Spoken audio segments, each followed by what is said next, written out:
करूं सप्रेम प्रणाम। अशुभ हरन मंगल कर धनीष देव चंद्र जी नाम। श्री प्राणनाथ निज मूलपति श्री मेराज सुनाम।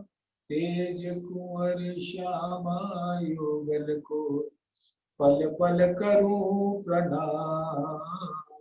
पिया जी को पल पल करूं प्रणाम। प्रथम लागू दो चरण को धनिये न छुड़ायो खिन। लाख तली लालेड़िया मेरे जीव के यही जीवन।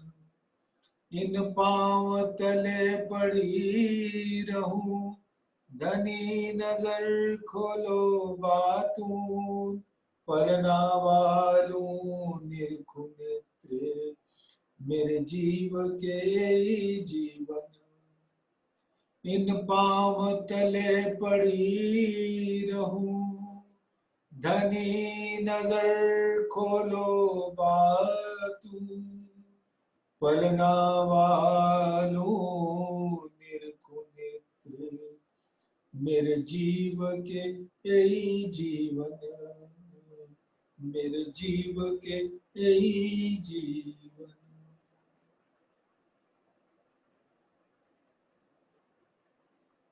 धाम धनी अक्षरातीत श्री प्राणनाथ अपने हुक्म से सुंदर सात को जगाने के वास्ते, उनको धाम का रस पिलाने के वास्ते इतनी अद्भुत वाणी धनी ने अपने दिल से निकालकर रूहों के लिए पहुंचाई। तो सुंदर साथ जी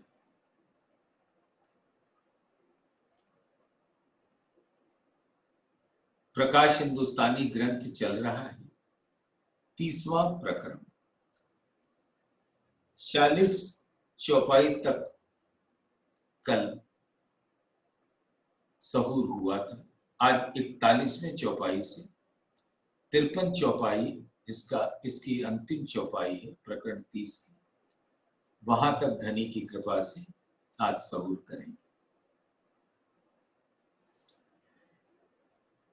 ए अमल तुमको क्यों रे उतरसी, जो जहर चढ़या अति भारी जी।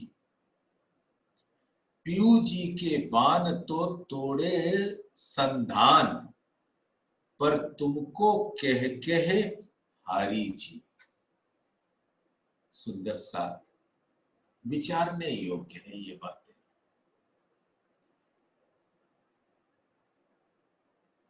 ये माया का जहर भरा नशा। अमल का अर्थ होता है नशा, और अमल का एक अर्थ होता है किसी बात पर अमल करना। यानी आपको कोई बात कही जाए तो आप उस बात पर चलो, उसको भी अमल कहते हैं। और तेजाब को भी अम्ल कहते हैं। ये तीनों का स्वरूप इस माया के ब्रह्मांड में एक जैसा है।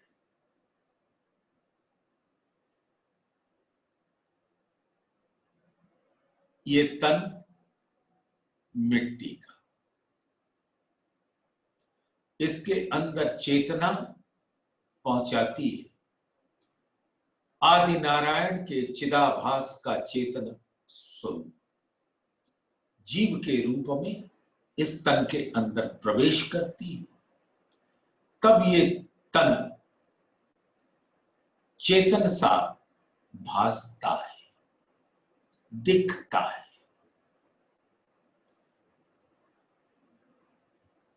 और उस जीव के 4 अंतस्करण होते हैं, मन, चित्त, बुद्धि, अहंकार। और इस तन के अंदर 3 गुणों का प्रवेश होता है, ब्रह्मा, विष्णु, महेश, जिनके द्वारा ये 14 लोकों की लीला होती है।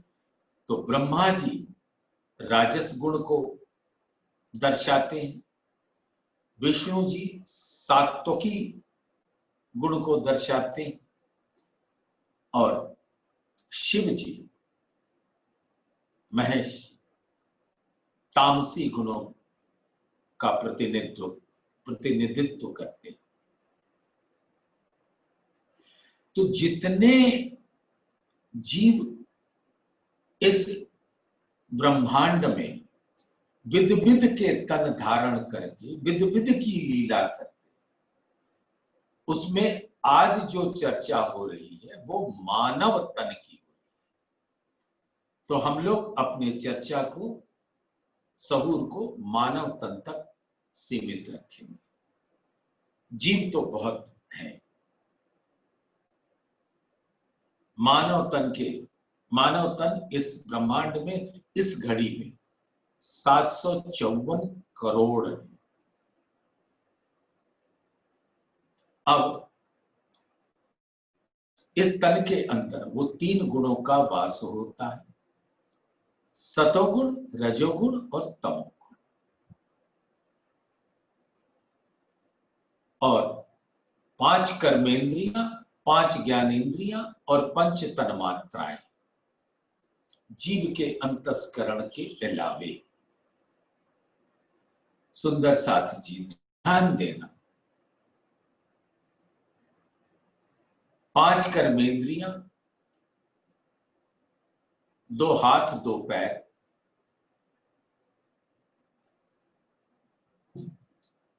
जुबान जो बोलने की शक्ति रखता है, उसको वोकल कॉर्ड भी बोलते हैं, स्वर यंत्र।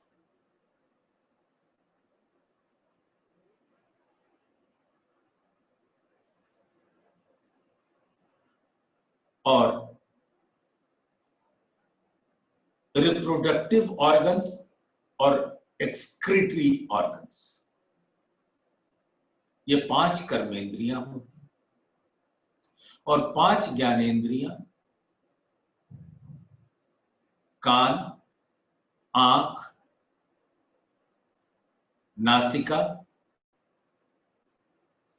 रसना वाला, रस लेने वाला जुबान और त्वचा, जो किसी चीज को ग्रहण करता है उसके स्पर्श से। और 5 तन्मात्राएं होती हैं, रूप, रस, गंध, स्पर्श, शब्द। तो इस माया की प्रकृति में जो कुछ भी है उसको ग्रहण करता है जीव, इन 5 तन्मात्राओं के द्वारा जो उसके अंदर होती है। हर चीज का एक रूप होता है। कोई रूप ऐसा होता है जो दिल को लुभा जाता है, कोई रूप ऐसा होता है जो दिल के अंदर घृणा उत्पन्न करता है। विध विध के रूप होते हैं। इसी प्रकार से सुगंध और दुर्गंध ग्रहण करने वाला नासिका होती है, दिल को भाने वाला सुगंध, और वहां से खड़ा होने वाला दुर्गंध श्रवण अंग। वो बात जो कानों को मीठी लगे वो भी ग्रहण करता है, और जो कानों को, दिल को मीठी ना लगे, ग्रहण उसको भी करता है। तो ये श्रवण अंग का होता है। तो ये समझाने की बहुत बात नहीं है, आप सब लोग समझते हो इस बात। लेकिन समझने की बात ये है कि जो इन अंतस्करण में मन है, वो जीव के ऊपर राज्य करता है, जीव के ऊपर उसको ऐसा भ्रमित कर देता है, मोहित कर देता है कि जैसा जीव चाहता है, जैसा मन चाहता है, वैसा ही जीव चाहने लगता है। और मन एक अंधे का प्रकट स्वरूप होता है। जैसे महाभारत कथा में, महाभारत पुराण में आता है कि धृतराष्ट्र अंधे थे, उनके अंधेपन ने 100 पुत्र पैदा कर दिए, यानी मन के अनेकों स्वरूप हो जाते हैं, रक्त बीज के जैसे। सारे उनके पुत्र उन्हीं के स्वरूप थे, तन में नयन थे लेकिन बुद्धि से अंधे थे। और धृतराष्ट्र के अंदर पुत्र मोह की आसक्ति थी। किसी भी अधर्म का सहारा लेकर अपने पुत्रों को सुख पहुंचाना चाहते थे, वस्तुतः वो सुख अपने आप को पहुंचाना चाहते। इसी प्रकार से ये महाभारत पुराण हर जीव के, हर इस मानव तन के अंदर मूक रूप से चलती रहती है, हर घड़ी हर पल। अगर आपके अंदर तारतम्य ज्ञान का प्रकाश आ गया तो आपकी आत्मा इस तन से बाहर खड़े होकर इस तन के अंदर गुण अंग इंद्रियों की लीला को देख सकता है। वो जीव के अंतस्करण की लीला को देख सकता है। मन कैसे भाग रहा है वो उसको देख सकता है। और जीव जो ये मन भगा भगा कर इस तन के द्वारा, कर्मेंद्रियों के द्वारा जो लीलाएं करता है और ज्ञानेंद्रियों के द्वारा जो विषय भोग का स्वाद लेती है, उसका सुख या उसका दुख जीव भोगता है। और आत्मा को अगर ये बल मिलता है तो वो उस तन से बाहर होकर इस जीव और इस तन के द्वारा होने वाली लीलाओं को देख पाती है। जब ये आत्मा जीव को अधिष्ठान बनाकर बैठी होती है तो वो लगभग जीव का ही स्वरूप हो जाती है और जीव मन का गुलाम। लेकिन जब तारतम्य ज्ञान के प्रकाश में आत्मा इस तन के स्वरूप से, इसकी लीलाओं से पृथक होकर, न्यारी होकर उस लीला को देखती है तो भाव आत्मिक होता है। और जीव के ऊपर बैठकर देखती है तो वो जीवात्मक होता है।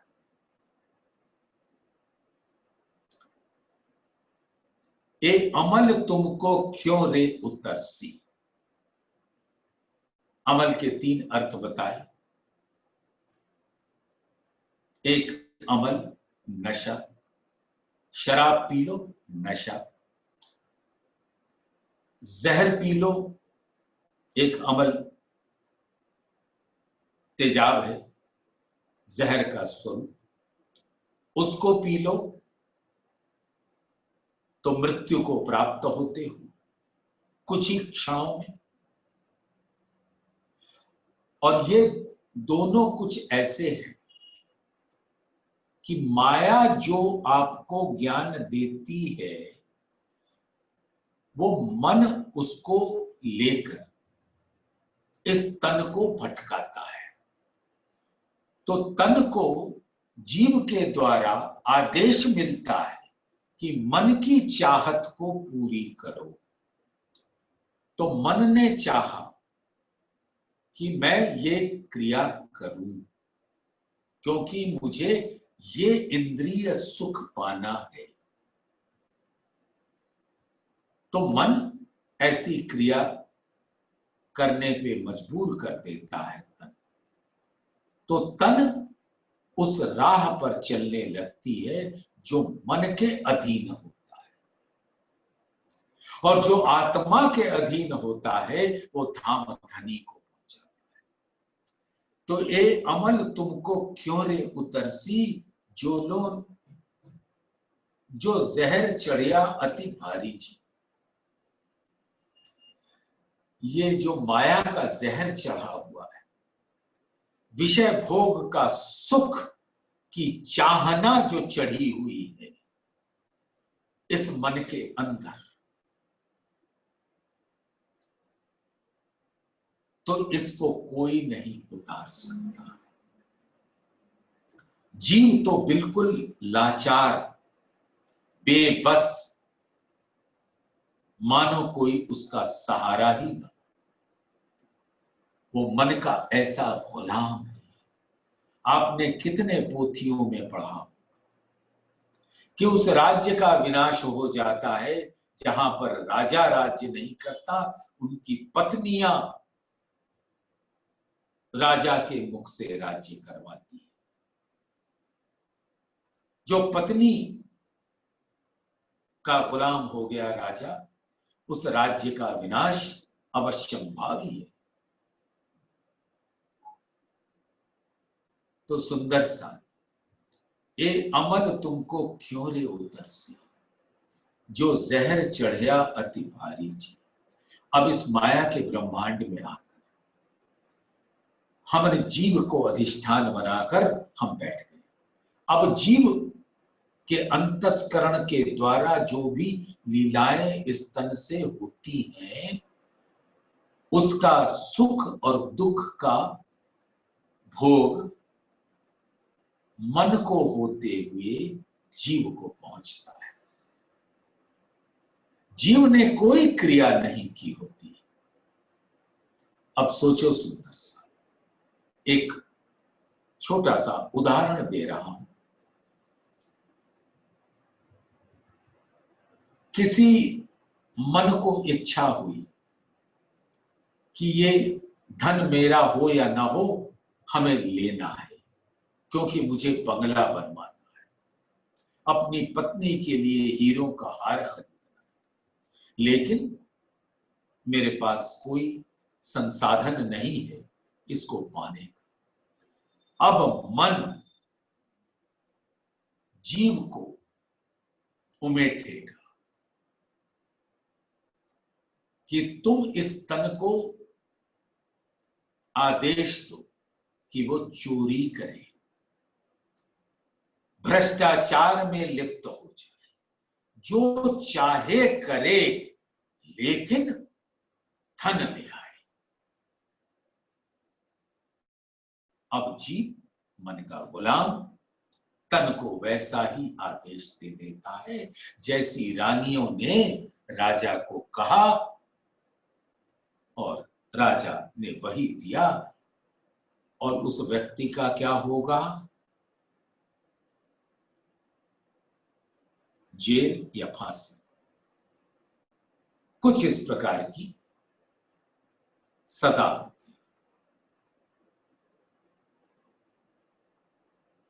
मन को क्या फर्क पड़ा? मन तो जीव का एक भाग है।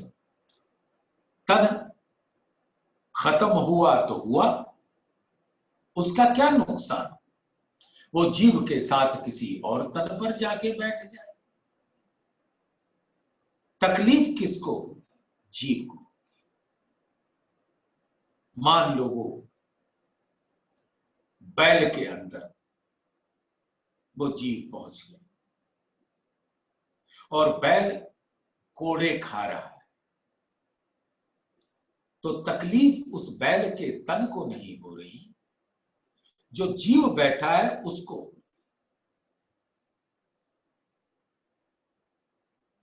तो मन तो भाग रहा है, उसका तो कुछ बिगड़ता नहीं, बिगड़ता जीव का है।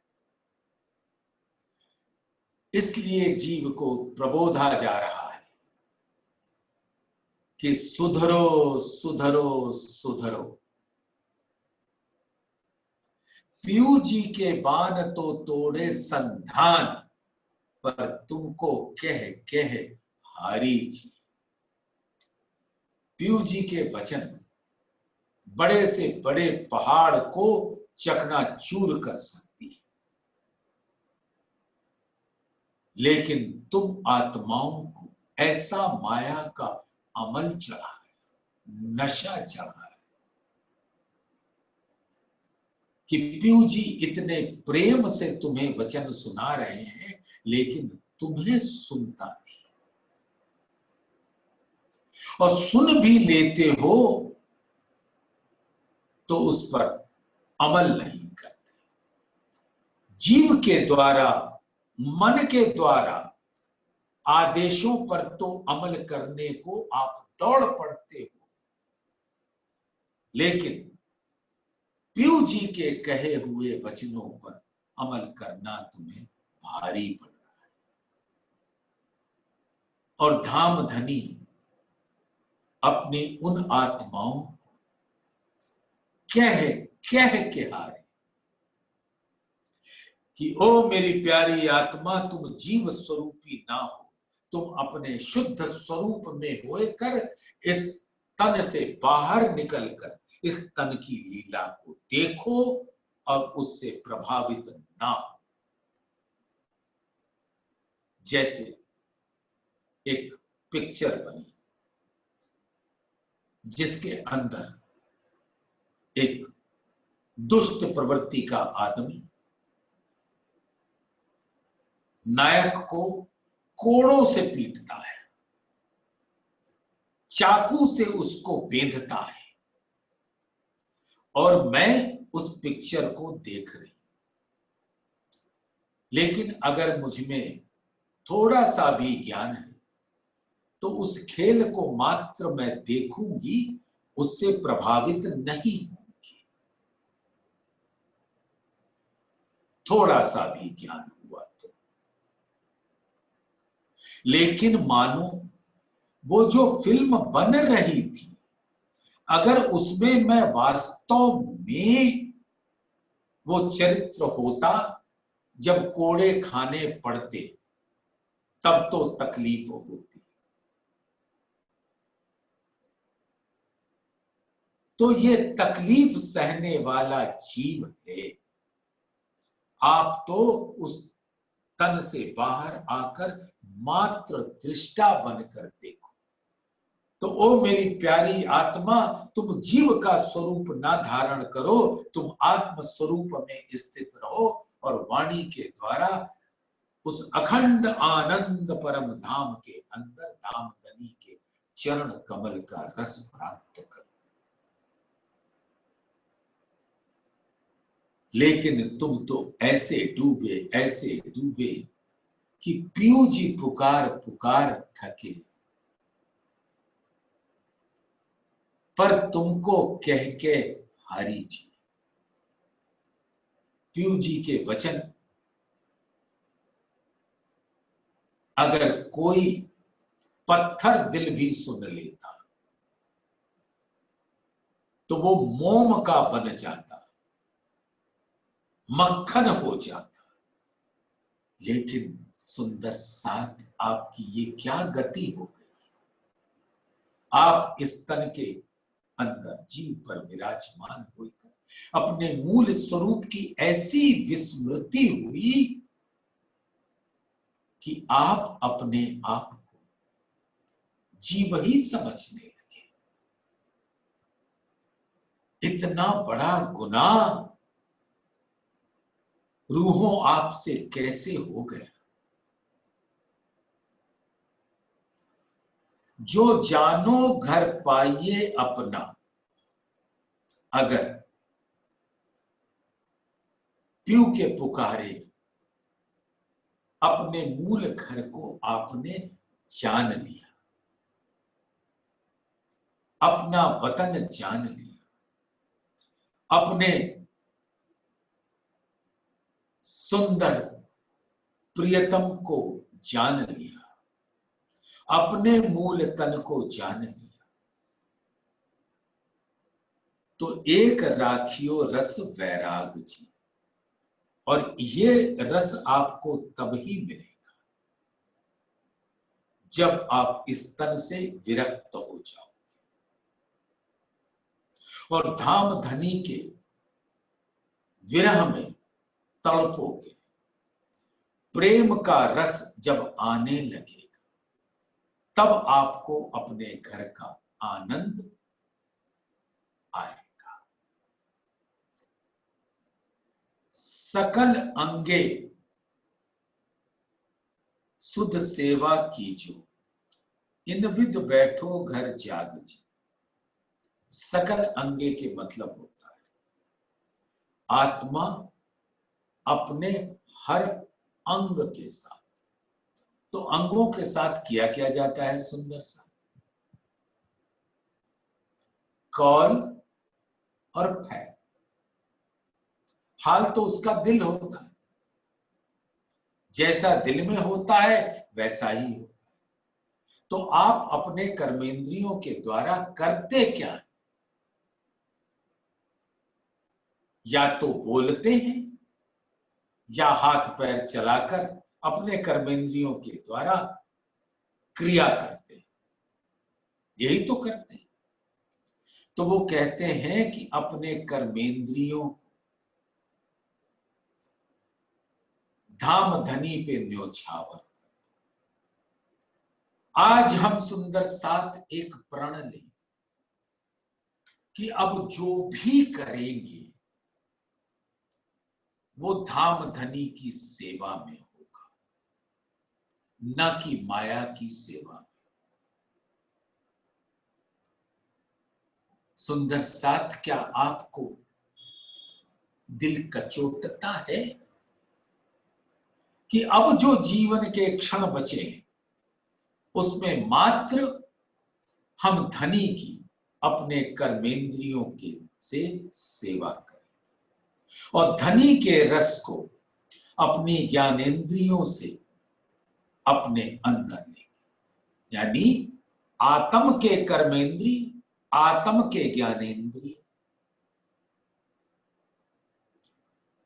पर आत्म के अंतस्करण जेती बीतत बात, तेती इन आत्म के करत अंग साक्षात। आत्माओं का जो अंग है, सुंदर साथ आपने श्रृंगार ग्रंथ के प्रकरण 4 में ये ग्रहण किया था कि जब तारतम के प्रकाश में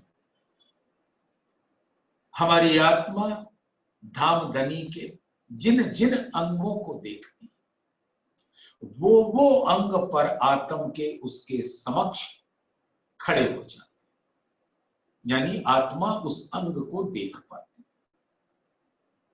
धाम धनी के नैनों को देखा इल्म के द्वारा, तो पर आत्म के नैन आत्मा के दिल के नैन के सामने खड़े हो जाते। राजी का सुंदर सुहावना मुखार बिंद मुखड़ा अगर इल्म के द्वारा आत्मा ने ग्रहण किया, आत्मा के दिल ने ग्रहण किया, तो पर आत्म का मुखार बिंद आत्मा के दिल के नैन के नजर के सामने खड़ा हो जाता। ऐसे नख से लेके शिख तक के जितने अंग धनी के आत्मा के दिल में आए वो अंग पर आत्म के खड़े हो गए, और जो अंग पर आत्म के खड़े हो जाते हैं वो अंग आत्मा के भी खड़े हो जाते हैं, क्योंकि आत्मा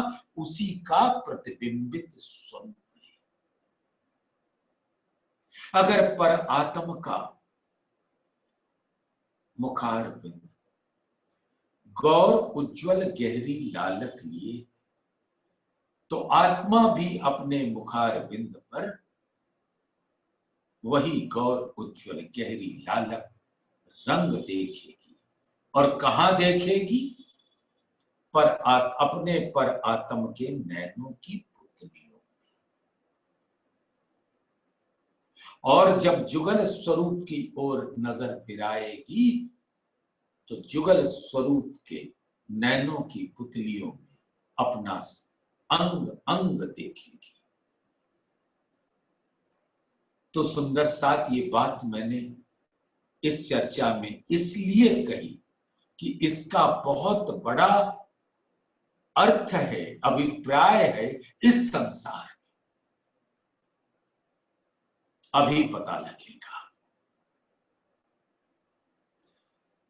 धामधनी को इल्म से निहारा तो पर आत्म को निहारना प्रारंभ हो गया। पर आत्म को निहारा तो आत्मा अपने अंगों को निहारने लगी। ऐसे ही जो पर आत्म के अंतस्करण में आता जाता है वो आत्मा के अंग करने लगते। पर आत्म के अंतस्करण जेती बीतत बात तेती इन आत्म के करत अंग साख्या। अब वो अंग कैसे कार्य करते? जैसे पर आत्म फरामोश स्थिति में है और उसको देखने वाला कौन? आत्मा। इल्म से जागृत कौन हुआ? आत्मा। पर आत्म तो वैसे ही फरामोश बैठी। इस खेल में उतरने से पहले जैसी स्थिति नहीं। खेल में जब उतार दिया तो फरामोश। अब आत्मा जागृत है। अब आत्मा के दिल में जो बातें आई वो अंग जीव के खड़े होते जाते हैं। सुंदर साथ ये गहराई समझ आई। राजी के अंग आत्मा के दिल में आए तो पर आत्म के वो अंग खड़े हो गए। पर आत्म के जो अंग खड़े हुए वो आत्मा के अंग खड़े हुए। और जब आत्मा के वो अंग खड़े होते हैं तो जीव के वो अंग खड़े होते हैं। तो जो कुछ पर आत्म के अंतस्करण आया अब वो जीव आदेश देगा अपने स्तन के अंगों को वैसे कौल और फैल करने के वास्ते। सुंदर साथ समझ आ रही है? सकल अंगे सुध सेवा कीजो। ये कहा किसको जा रहा है? आत्मा। और सेवा करेगा कौन? जीव के हुक्म के द्वारा ये तन करेगा सेवा। और उसके सभी गुण अंग इंद्रिय आत्मा के आदेशों पर चलने लगेगा। जैसे जीव आदेश दे रहा था मन के कहने पर, अब जीव आदेश देगा इस तन को आत्मा के कहने पर। और जीव भी वैसे ही निर्मल और शुद्ध हो जाएगा जब धामधनी की सेवा में पूर्ण श्रद्धा विश्वास ईमान के साथ समर्पण करेगा, कुर्बानी देगा। कुर्बानी किसकी? मन की। राजा कहेगा हे रानी अब मैं तुझे त्याग रहा हूं। और अपने सभी साम्राज्य के जितने हमारे मंत्री गण हैं, सेना है, सबको मैं यह आदेश देता हूं कि तुम्हारी किसी भी बात को माना ना जाए। और अगर तुमने गलत करने का प्रयास किया तो सेनापति मेरी इस रानी को तुरंत कारावास में बंद कर दिया जाए। ऐसा राजा का जब प्रभाव होगा, यानी जीव जब धामधनी के सुंदर वचनों को ग्रहण कर लेगा, तो मन रूपी रानी को त्याग देगा और सेना रूपी गुण अंग इंद्रियों को यह हुक्म देगा कि तुम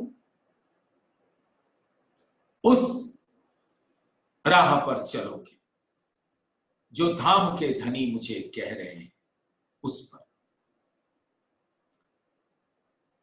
तो पर आत्म राज्य से आया पर आत्म में, पर आत्म से आया आत्म में, आत्म से आया जीव में, और जीव वो क्रिया करने लगा। सुंदर 7 439 वर्ष पूर्व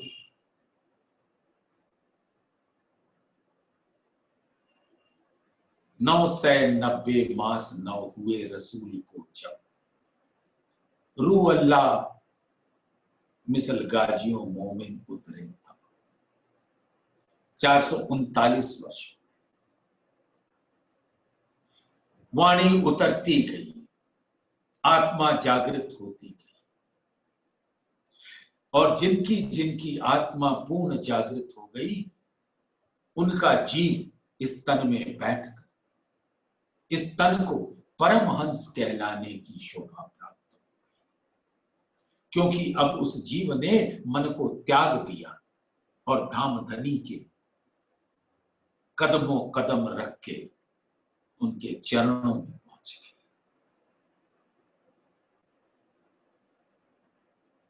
सकल अंगे सुध सेवा कीजो, इन विद बैठो घर जाग जी। और अगर आप ऐसा करते हो, पीयू जी के वचन को आत्मसात करते हो, तो धाम में सुहागिन नार के रूप में खड़े हो जाओगे। 7वें दिन की शुभ लीला में जो जानो इत जाग चले, तो लीजो अर्थ प्रकाश जी। जीव को कहियो एक कहिया सब तो को, सिर लिए होसी उजास। अब आत्मा आपको जो जो पीयू जी ने सुनाया, वो अब आप जीव को कहियो एक कहिया सब तो को। आत्मा को कहा और आत्मा को आदेश हुआ कि ये बातें जीव को कहो, तभी तुम्हारा दिल नूरी होगा। तारतम के प्रकाश में अब तुम धाम को निहार सकोगे, अपने मूल को निहार सकोगे। इन उजाले जहर उतरसी, तब बढ़ते बल नहीं बेर जी। पर आत्म को आत्म देखसी, तब उतर जासी सब फेर जी। इन उजाले तारतम के प्रकाश धामधनी के तारतम ने साफ बता दिया कि उनके धनी का स्वरूप, आवेश स्वरूप जो इस ब्रह्मांड में उस तन को धारण करके बैठा, जिसको कभी इंद्रावती ने धारण किया था।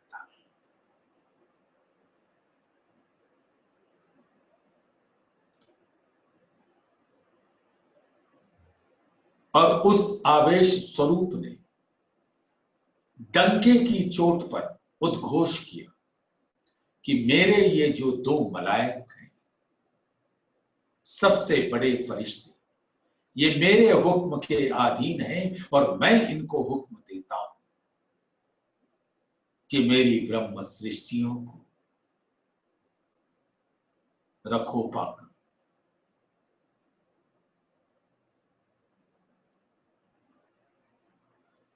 निगहबानी कर। तो हर सुंदर साथ को धाम धनी को अपने दिल में लेना होगा। और जबराइल असराफील इन दोनों धनी के हुक्म के अधीन शक्तियों को जो धाम धनी ने हमें दिया है हमारी सेवा के वास्ते, उनकी उपस्थिति को अनुभव करो। और जो धाम धनी का दिल में आना आप जो भी कहोगे या सोचोगे मात्र, वो जबराइल जाकर पूरा कर देगा। सुंदर सात बीतक ग्रंथ में आप सबने पढ़ा है, श्री लालदास जी बहुत बड़े सेठ लक्ष्मण दास, बहुत बड़े सेठ,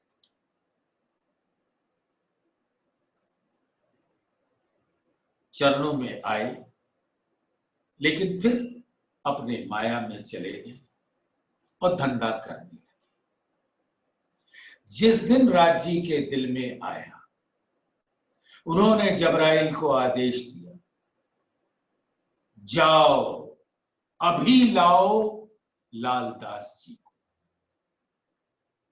और लालदास जी उतने ही क्षण उनके 99 के 99 जहाज डूब गए और जबराइल ने उनके हाथ में एक कमंडल पकड़ा दिया और वो एक धोती पहन के धामधनी के चरणों में आ गए। तो जबराइल को एक आदेश क्या न करते हो तो सुंदर साथ उसके लिए धामधनी को दिल में बसाना, फिर जो भी हमारे दिल में विचार आएगा जबराइल उसको पूरा करेगा। और असराफील धामधनी के दिल के भेदों को हमारे हृदय में भरेगा, उसका रस पिलाएगा। सिर लिए होसी उजास जी, तो अब जान जाओ कि तुम्हारी आत्मा को जागृत होना है और तारतम के प्रकाश से जागृत हो। इन उजाले जहर उतर से तब माया का बल खत्म हो जाएगा, तब बढ़ते बल नहीं बेर जी। सुंदर सा अब निस्बत का बल ऐसा सुंदर सघन वृक्ष के रूप में अंकुरित होकर प्रकट होगा।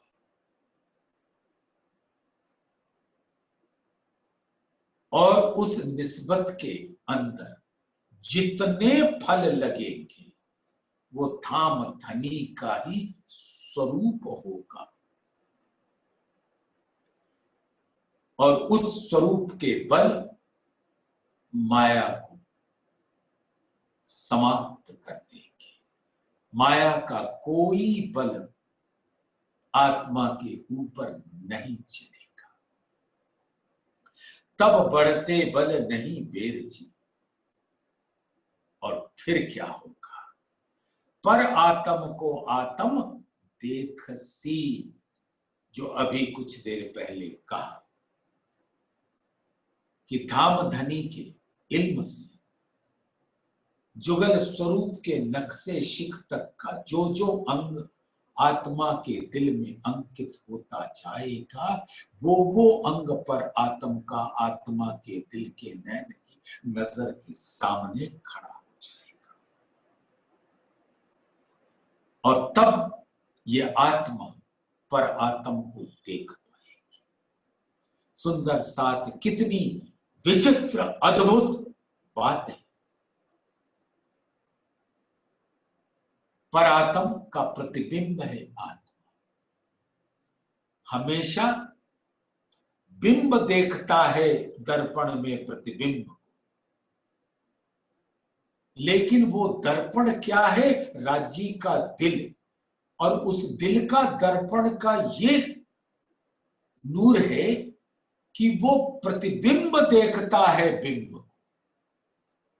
किसी भी दर्पण में बिंब यानी मूल स्वरूप देखता है अपने प्रतिबिंब को, लेकिन राजी का दिल एक ऐसा दर्पण है जिसके अंदर वो प्रतिबिंब अपने बिंब को देखता है।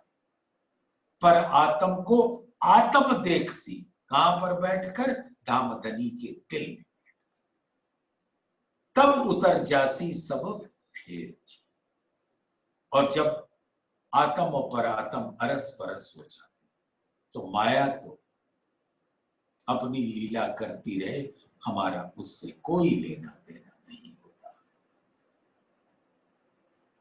तब उतर जासी सब फेर। सुंदर सा इस तारतम का प्रकाश क्या बल रखता है, निस्बत क्या बल रखती है, ये कब हम अपने दिल के अंदर ध्याएंगे। सुंदर साथ से पूछो, चितवनी करते हो? नहीं महाराज जी, समय कहां मिलता है। अच्छा, तो अपने स्वरूप का ध्यान करते हो कि तुम इस माया के स्वरूप हो कि धामधनी के? नहीं नहीं, हम हैं तो धामधनी के स्वरूप। अच्छा, तो धामधनी का कौन सा काम करते हो? धामधनी क्या काम करने के लिए हमारे पास समय नहीं। कितनी विडंबना है। क्या वाणी का हमने सही अर्थों में ग्रहण किया है? ग्रहण करते ही आपको अपना मूल दिखेगा। स्वाद आत्म तो आ वही, जो पलक न दीजे भंग। अरस परस एक हो वही, पर आत्म आत्म संग।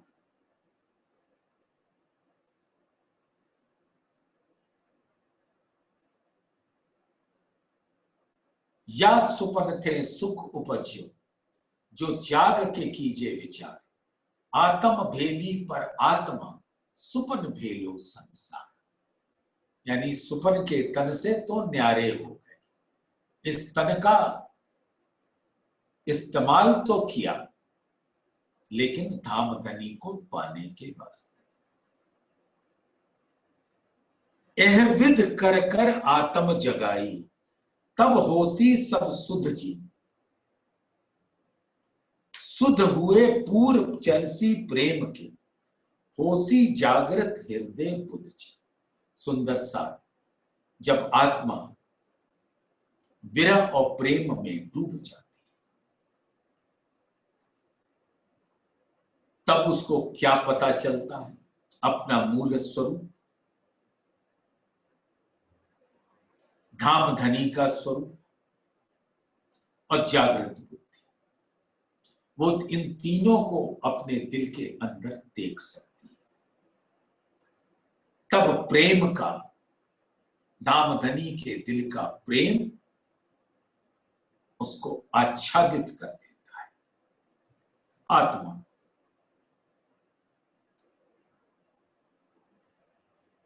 तो धामधनी का स्वरूप, पर आत्म का स्वरूप, आत्म का स्वरूप उसके दिल में आता है। इस सब बात की सुध हो जाती है, जागृत बुद्धि आती है और धामधनी के दिल का प्रेम। उस अवस्था में हम कब पहुंचेंगे? सुंदर सात विचार, विचार विचार विचार।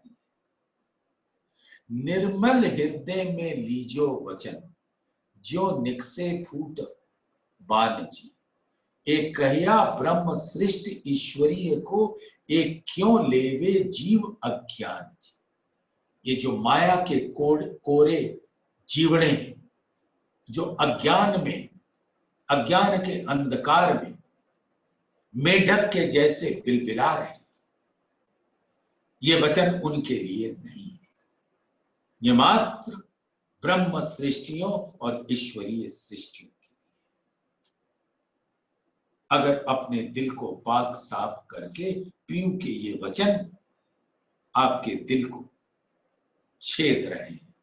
कोमल दिल है तो, और ये कोमल दिल सिर्फ निस्बतियों का होता है। उस निस्बत को तो जागृत कर लो। माया जीव हम में रह न सके, सो ले न सके यह वचन जी। ना तो शब्द घने लागसी मीठे, पर रहने ना देवे झूठा मन जी। जो अभी तक मन की बातें आप सुनते आए, राजा रानी की कहानियां सुना, मेरी कोई ऐसी इच्छा नहीं होती कि मैं कोई कहानी सुनाऊं, लेकिन क्योंकि यहां पर जीव को प्रबोधा जा रहा है, आत्मा को जागृत करने के लिए, इसलिए विवश होकर ये कहना पड़ा। मन की गुलामी छोड़ दो, धनी की गुलामी करो।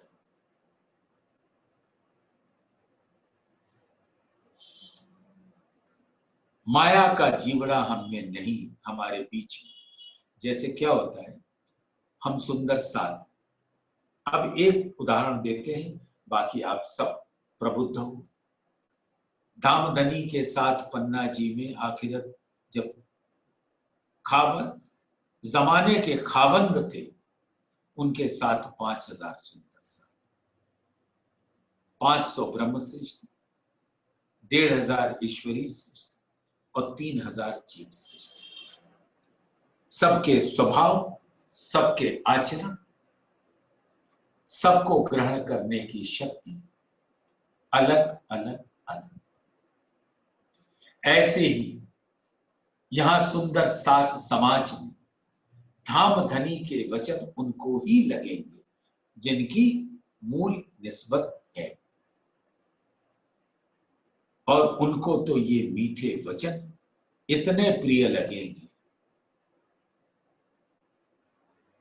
कि बस वो उसको ही लेते रहेंगे और जीव को झूठे मन के अधीन नहीं होने देंगे। जो कोई जीव होए माया को, सो चलियो राह लोक सत जी। जो कोई होवे निराकार पार को, सो राह हमारी चलत जी। यहां के जीवों के लिए भी, जो माया के कोरे जीवड़े हैं, उनके लिए भी देखो धनी की मेहर। चलो भाई, नरक में नहीं जाना चाहते तो बैकुंठ में चले जाओ। तब तक बैकुंठ का राज भोगो जब तक बैकुंठ है। जब महाप्रलय में सब कुछ नाश हो जाए,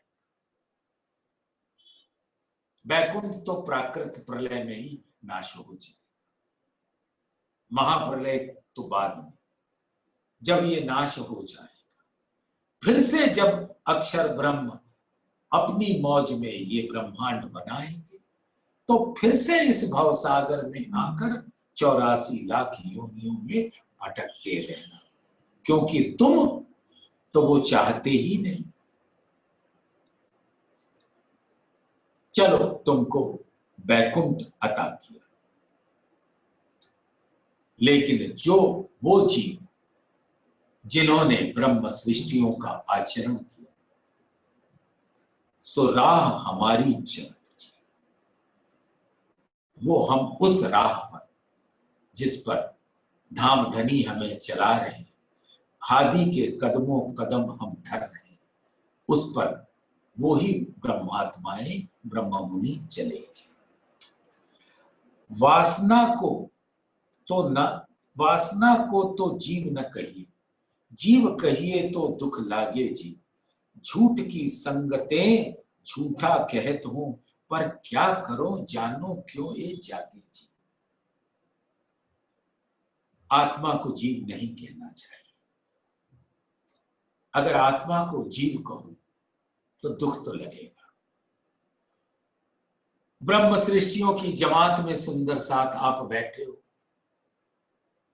आपके सदगुरु प्रकट होकर आपको खड़ा कर देते हैं और कहते हैं, उठ, तो ब्रह्म सृष्टि नहीं है, तो कोरी जीव सृष्टि है।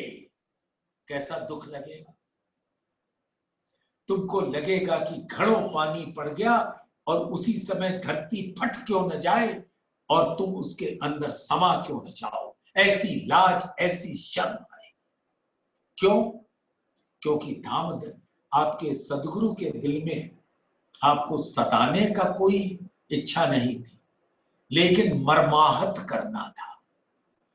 गरम सलाखें आपके दिल के को चलाना था कि पवित्र हो जाओ, ब्रह्म सृष्टि अपने खासल खास स्वरूप में आ जाओ।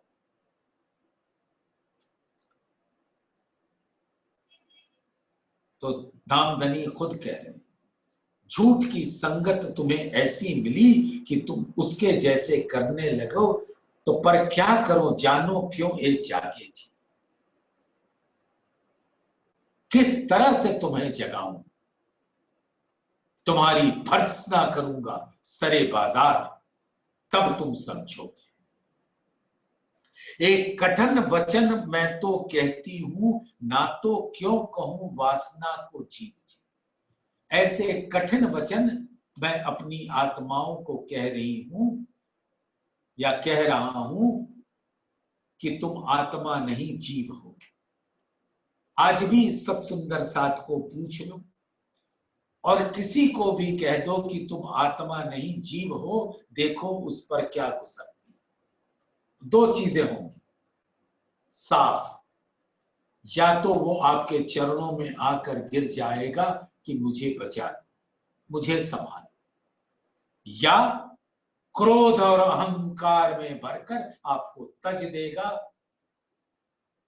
वाणी को तज देगा, धामधनी को तज देगा और माया के गर्त में डूब जाएगा। उसका अहंकार उसको अधोगति में ले जाएगा। दोनों चीजें हो सकती।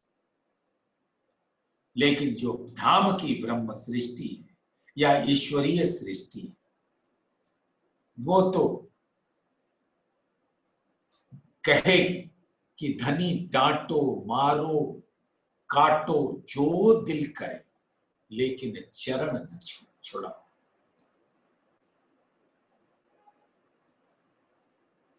हम लोग चर्चा के पहले ही ये कहते हैं,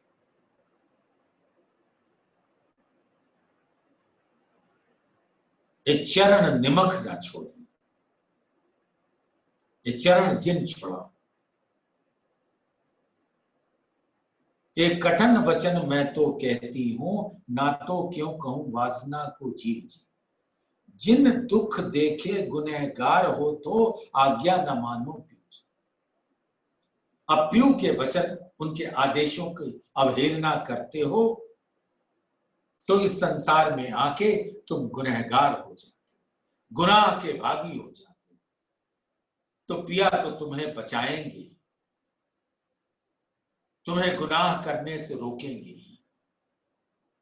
तो विध विध के तरीके अपनाते हैं, जिसमें एक तरीका ये है कि तुम आत्मा नहीं जीव हो। सब लोग अपने अपने अंदर इस पिया के वचन को लें कि हम में से कौन आत्मा है और कौन कोरा जीव है, और अगर आत्मा है तो क्या उसके कौल फैल हाल पर आत्म के जैसे हैं। इलम दिया तुम्हें खुदाई तो बदले कौल चाल, फैल होवे वाहे दत्त का तो बेर न लगे।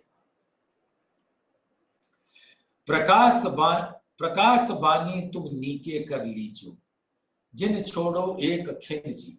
अंदर अर्थ लीजो आत्म के, विचारियो अंतस करें। अब इस तारतम ज्ञान के गोहे भेदों को अपने दिल में लेकर धामधनी के सुंदर चरण कमल मुखड़े को निहारो। अंदर का जब लिया अर्थ, तब नहचे होसी प्रकाश जी। जब इन अर्थे जागी वासना, तब वृथा न जाए एक श्वास जी। आप तो समझ ही रहे, जिस दिन धामधनी ने हमें कहा कि तुम आत्मा नहीं जीव हो, उसके अंदर का अर्थ ये कि धाम धनी ऊपर से ऐसा क्रोध दिखा रहे हैं और अंदर ही अंदर प्यार से कह रहे हैं, ओ मेरी प्यारी धाम की अंगना, उठ जाओ ना।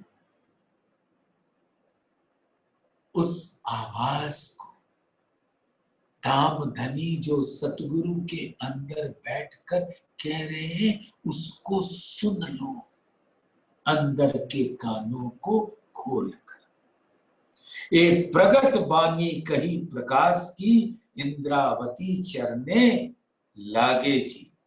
सो लाभ लेवे दोनों ठौर को, जाकी वासना इत जागे जी। जिसकी आत्मा धामधनी के तारतम के प्रकाश में जाग जाती, उन आत्माओं के चरणों लागती है इंद्रावती और डिंडिम घोष के साथ कहती है कि ओ मेरी प्यारी संगी आत्मा, तुम इस ब्रह्मांड में भी धन्य हो और अपने घर में भी धन्य हो। तुमको दोनों जगह का लाभ मिल रहा है। अब ये दोनों जगह का लाभ क्या है सुंदर सा, सिर्फ एक वाक्य में कह दूंगा, बाकी आपको सोचना है। आवेश स्वरूप का लाभ लेना और मूल स्वरूप का लाभ लेना। आवेश स्वरूप का लाभ लेना इस ठौर और मूल स्वरूप का लाभ लेना उस ठौर। इत भी धन धन, उत भी धन धन। बोलिए श्री प्राणनाथ प्यारे की जय। बोलिए श्री सतगुरु महाराज की जय।